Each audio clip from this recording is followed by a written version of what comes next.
یہ موجودہ قازقستان میں سر دریا کا علاقہ ہے۔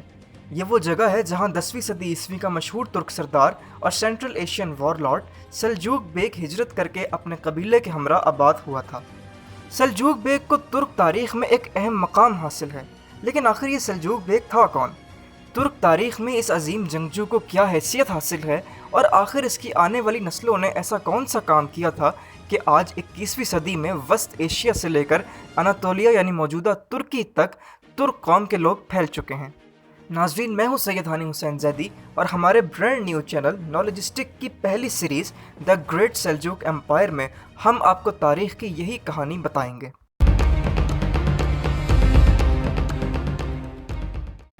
سلجوق اوغوز ترک سردار دوقاق بیگ کا بیٹا تھا، جو اپنے باپ کی موت کے بعد اوغوز ترک قبیلے کنک کا سردار بنا۔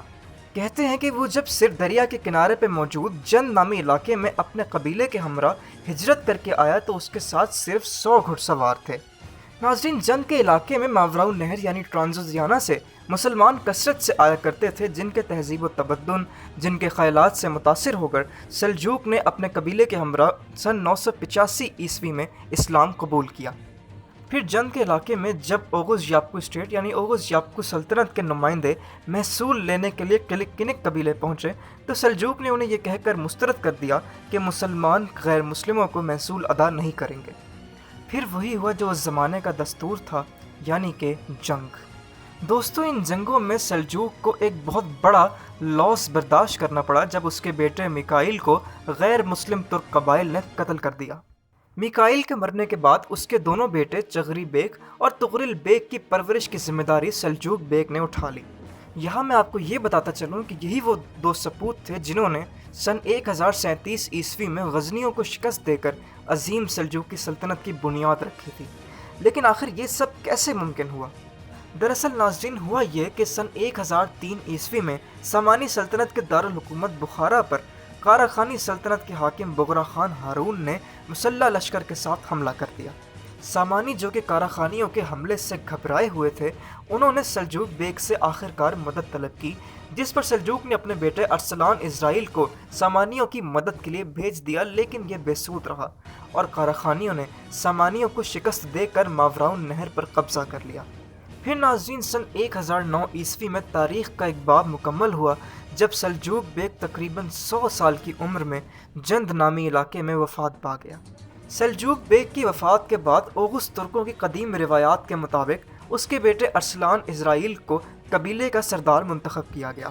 سلجوق کی موت کے بعد ارسلان اسرائیل اپنے قبیلے کو سراخس نامی علاقے میں آباد کرنا چاہتا تھا، لیکن یہ علاقہ اس وقت کی طاقتور ترین سلطنت غزنوی سلطنت کی ملکیت تھا، جس کے سلطان محمود غزنوی نے سن 1026 میں کاراخانوں کو عبرتناک شکست دے کر بخارا تک کے علاقے بھی ان سے چھین لیے تھے، اور یہ سلطنت وسطی ایشیا سے ہندوستان تک پھیلی ہوئی تھی۔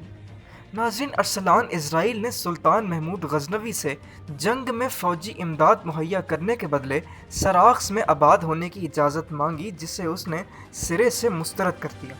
لیکن صرف یہی نہیں، بلکہ سلطان محمود غزنوی نے ایک سخت قدم اٹھاتے ہوئے ارسلان اسرائیل کو گرفتار کر لیا، اور دوران گرفتاری زندان ہی میں وہ دم توڑ گیا۔ ناظرین، یہ آغاز تھا سلجوقوں اور غزنیوں کے درمیان اس تناؤ کا جو بعد میں ایک بڑی جنگ کی شکل اختیار کر گئی۔ میکائیل بیگ کے بیٹے طغرل بیگ اور چغری بیگ، جن کے ہاتھ میں اب کنک قبیلے کی سربراہی تھی، وہ کاراخانوں کے اتحادی بن کر اب غزنیوں کے خلاف برسر پیکار ہو چکے تھے۔ لیکن یہ بات زیادہ دیر تک بن نہیں سکی، اور کاراخانی حاکم علی تگین کی موت کے بعد سلجوقیوں نے خوارزم کے غزنوی گورنر ہارون کی اطاعت قبول کر لی۔ اس کے بعد طغرل بیگ نے دوبارہ سراخس کے علاقے میں رہنے کے لیے محمود غزنوی کے بیٹے مسعود غزنوی سے درخواست کی، جسے ایک مرتبہ پھر مسترد کر دیا گیا۔ ناظرین، در حقیقت اس کی ایک بڑی وجہ یہ تھی کہ سلطان مسعود غزنوی اپنے باپ کی طرح ترکوں کو یعنی ترک قبائل کو اپنے لیے ایک بہت بڑا خطرہ یعنی سیکیورٹی تھریٹ سمجھتا تھا۔ اس کے بعد سلجوقیوں اور غزنیوں کے درمیان تناؤ میں اضافہ ہوا، اور بالآخر سن 1037 عیسوی میں سلجوقی ترکوں نے مسعود غزنوی کے ایک فوجی کمانڈر بگتغدی کے لشکر کو ناسا کے قریب عبرتناک شکست دے کر یہ علاقہ ان سے چھین لیا۔ اگرچہ ایک اور غزنوی کمانڈر صاحب حسین مکالی نے تغرل بیگ کے بڑے بھائی چغری بیگ کے خلاف بھرپور فوجی مزاحمت کی، لیکن یہ زیادہ دیر تک چل نہیں سکی اور اسے بھی گرفتار کر لیا گیا۔ ان شرمناک شکستوں کا سامنا کرنے کے بعد مجبوراً سلطان مسعود غزنوی نے ناسا، فراوا اور دہستان کے علاقے تغرل بیگ کے حوالے کر دیے، لیکن شاید اس وقت کسی کے وہم و گمان میں بھی نہیں تھا کہ یہ چھوٹی سی سلطنت کچھ ہی عرصے میں 2 بر اعظموں پر پھیل جائے گی۔ ناظرین، سن 1037 عیسوی میں ناسا، فراوا اور دہستان کے علاقوں پر کنٹرول حاصل کر کے تغرل بیگ نے سلجوقی سلطنت کی بنیاد رکھ دی تھی، جو اگلے 250 سال تک قائم رہی۔ لیکن اس کے بعد کیا ہوا؟ آخر کیسے کچھ ہی عرصے میں تغرل بیگ نے اپنی سلطنت کی سرحدوں کو بغداد اور حجاز مقدس تک پھیلا لیا؟ بویت سلطنت کا خاتمہ کب اور کیسے ہوا؟ ان تمام سوالوں کا ہم آپ کو جواب ضرور دیں گے، لیکن the great Seljuk empire series کی اگلی قسط میں۔ تب تک کے لیے اپنا خیال رکھیے گا۔ اللہ حافظ۔